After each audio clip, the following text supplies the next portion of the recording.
Таразда қыз тәрбиесі, ұлт тәрбиесі тақырыбында қоғам қайраткері тіл жанашыры 3 айлық қоғамдық бірлестігінің басшысы Оразгүл Асанғазы қызымен кездесу өтті. Шараға оқушы қыздар, студенттер мен аналар қатысты.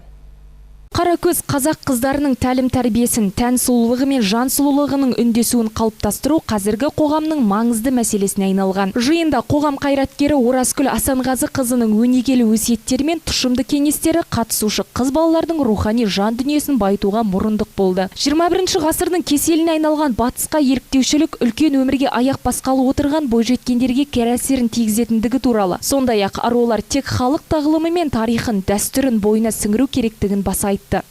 Кез келген адамға ол қолша емес, әдейі емес, шын ішкі мінездеріңменен кез келген адамның алдында көркем мінез көрсетіп, амандасып, ер азаматтарды өткізіп жіберіп, бар уақытта сыйлап жүрсеңдер, соның біреуі көшеде кетіп баратып, сені жақсы көріп қалуы мүмкін.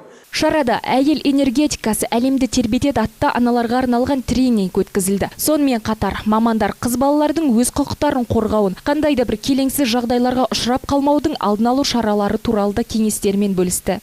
Бүгінгі кеш маған өте қатты ұнады. Оразгүл Асанғазы қызының өмір жолымен, тәртіп тәрбиесімен бірге танысып, ол кісінің көптеген үлгілерін алып отырмыз.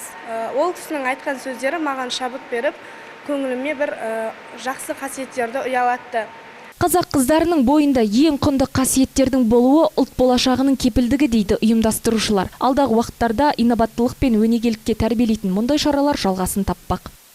Әсел Ишамбек, Леспек Абджаппар, Жеті Ньюс.